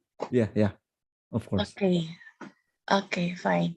Let's can wait for a minute.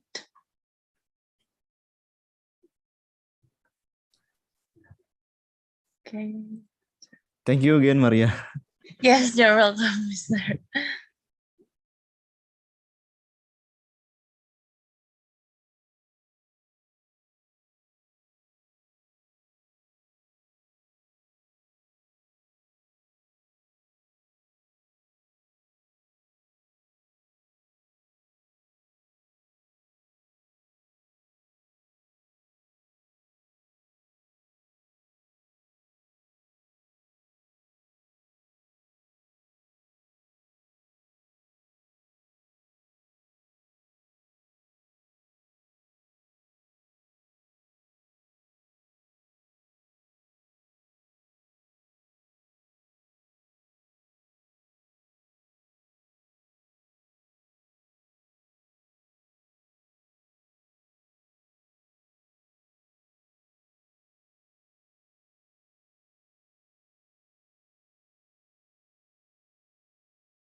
Okay, thank you very much. So we will have all participants here.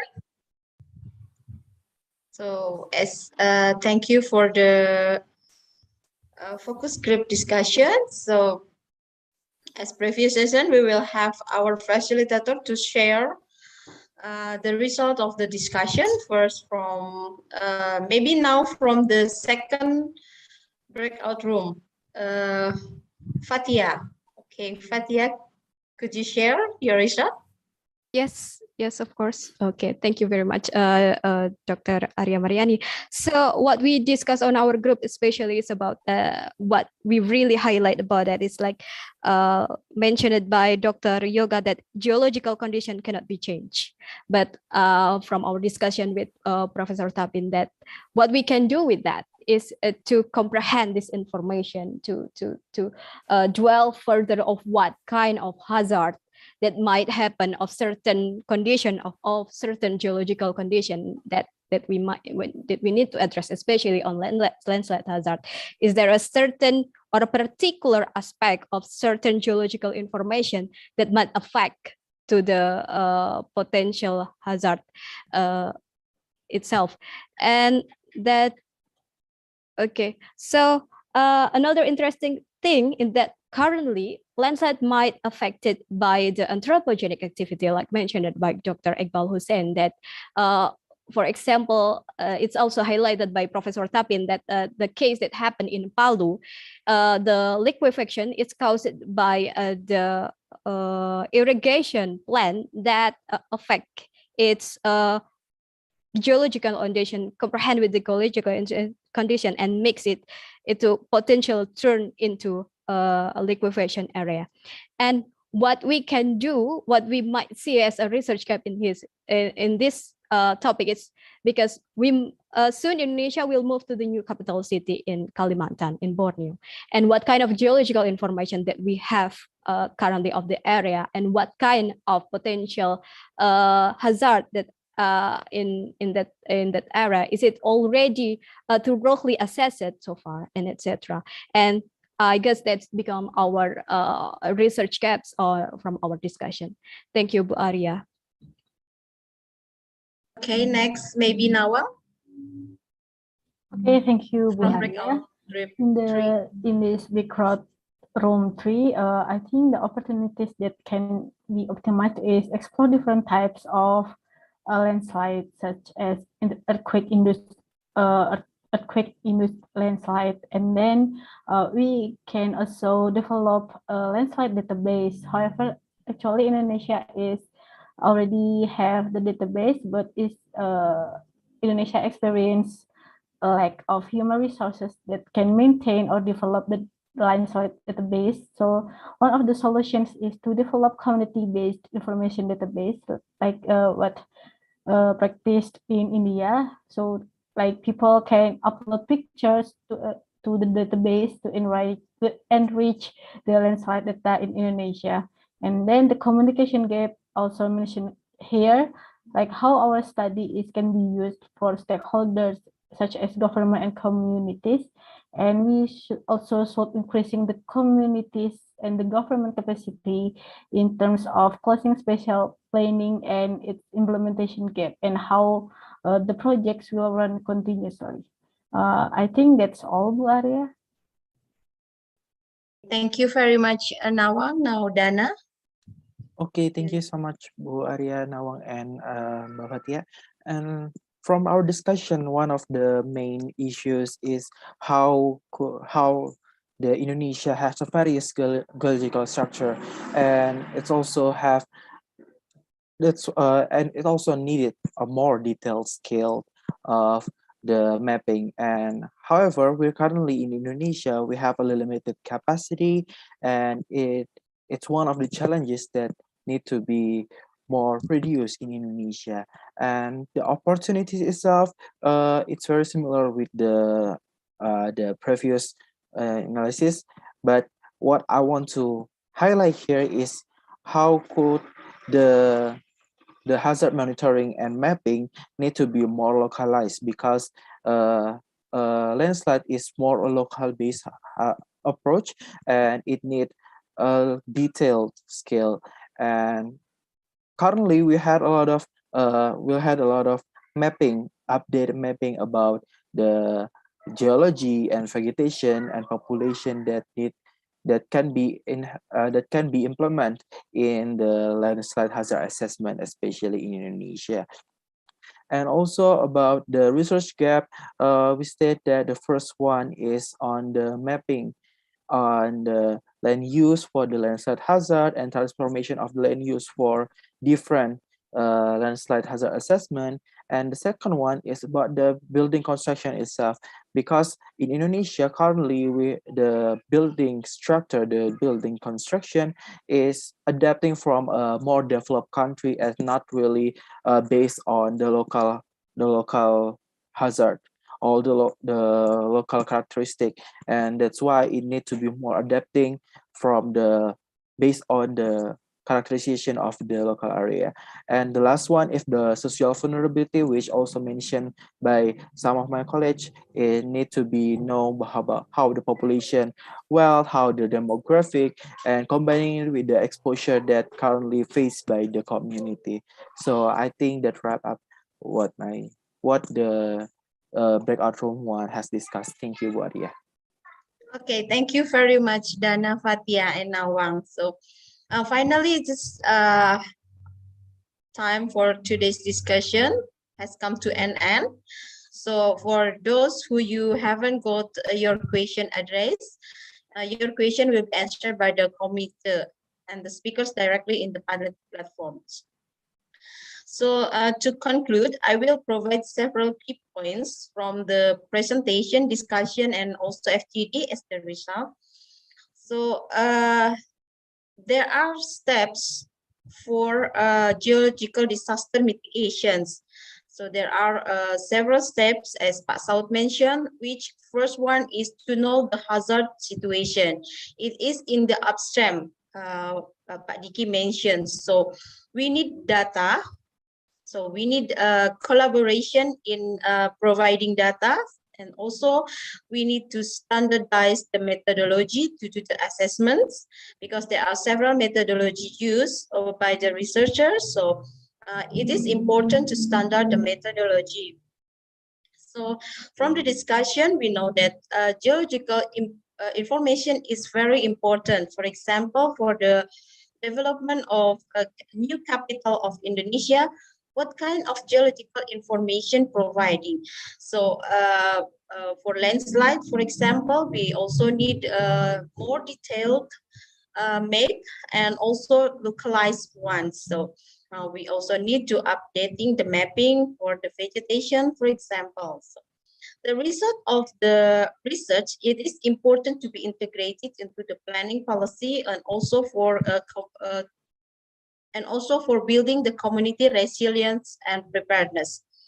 Since we have limited resources, but we have very large area, so we need more hands, as Saud mentioned. So it means we need more collaboration. Julia says it's important to involve the citizen here. So citizen science is very important. So how to elaborate or to increase the citizen science, especially in Indonesia. So to close today's workshop, I will now go around for the speakers to give a brief closing statements and the next steps regarding how the resilience can be further bolstered, considering climate change adaptation and disaster risk reduction aspects. For the first time, maybe Dr. Saud Sagala, please give your closing statements. Yeah, thank you, Bu Arya. And again, I think this is the time for me to thank everyone for the preparation of this workshop, and also we have this day one, and I look forward for day two, and also the rest next collaborations, because I think we realize that our time is very limited during this two half-day workshop. But then I can sense the areas where we could collaborate. I can also see where people could work together in some very specific hazards, for example, based on interest and also areas to improve. And for that, I think I'm very happy for this, and thank you again. And in terms of spatial planning, I think it's really important to collaborate with a lot of scientists, particularly those who produce maps, information about hazard, and like Rahma mentioned earlier about how about areas where records of disasters are limited. I think we need to really work on that, and also to show how science can help together, of course, with the other networks, and also role of local government, role of media, and role of I would say community. Thank you. Okay, thank you, Dr. Saud Sagala. And Dr. Iqbal Hussain? Yes, thank you very much. So thank you, Arya. And I've enjoyed the discussions today immensely, and I'm looking forward to what we can do together.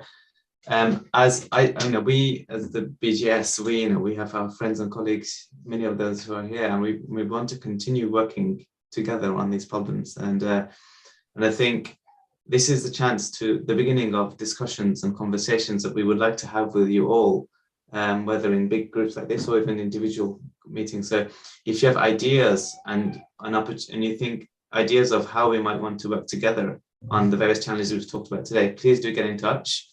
Please come tomorrow to the volcano and tsunami discussions. And specifically, from the earthquake point of view, there are, like we said, the Lembang Fault is not the only fault. So there's loads of opportunities together that we can work on. Sorry, this is my cat getting in the way right now. There are many opportunities for us to work together, and so I'm very much looking forward to that. Thank you. Okay, thank you, Dr. Hussain. And Dr. Diki Muslim? Please, you may give your closing statements. Okay, thank you, Maria. I just closing statement is that we need to deeply cooperation. Well, what I mean with deeply is not only the technical terms in our cooperation with BGS, but also as Pa Saud mentioned, that spatial planning needs a lot of information, needs a lot of maps for that one. So it's become a very open, wide opportunity for us actually. That's my closing. Thank you. Thank you very much, Dr. Diki Muslim. And last but not least, Dr. Christian Arhart. Please, you may give your closing statements. Yeah, first of all, thank you very much for the Indonesian partners for the organizing this. It was brilliant. I really liked it. And yeah, from my side, and most of it already said, cooperation. Yeah, I think there are, a lot of opportunities for me from the landslide side. And in our last discussion, we talked about, and we saw it's not enough time now. So I hope that we will have more discussions, and it's really nice. So yeah, looking forward for tomorrow. Thanks. Yes, thank you very much, Dr. Arhart. So lastly, I would like to remind the audience again to fill the list of attendance from now provided in the Zoom chat and YouTube live chat feature. So I would like to state the highlight point here needed is collaboration. So collaboration, each stakeholder has its own role. So we need to collaborate, and then we need to provide a proper map for the spatial planning. So we can also give the proper planning to reduce the disaster reduction. So with this, I would like to say thank you to all of the speakers for the excellent presentations and for the substantive discussion. And I would also like to say thank you to the audience that have attended today's workshop. We will see you tomorrow for the second day of RDI and BGS workshop. I'm sorry for the technical problem previously. No problem. So I'm Arya Mariani. Thank you for joining us today. Thank you. Thank you so much. Thank you. Thank you very much. Thank you, Bu Arya. Thank you, everyone. See you tomorrow. See you. Bye. Yeah. Have a good rest for it. Bye. Definitely, it's not enough 3 hours for discussion, I think. Thank you, David, for your experience and talk to us. It's very valuable.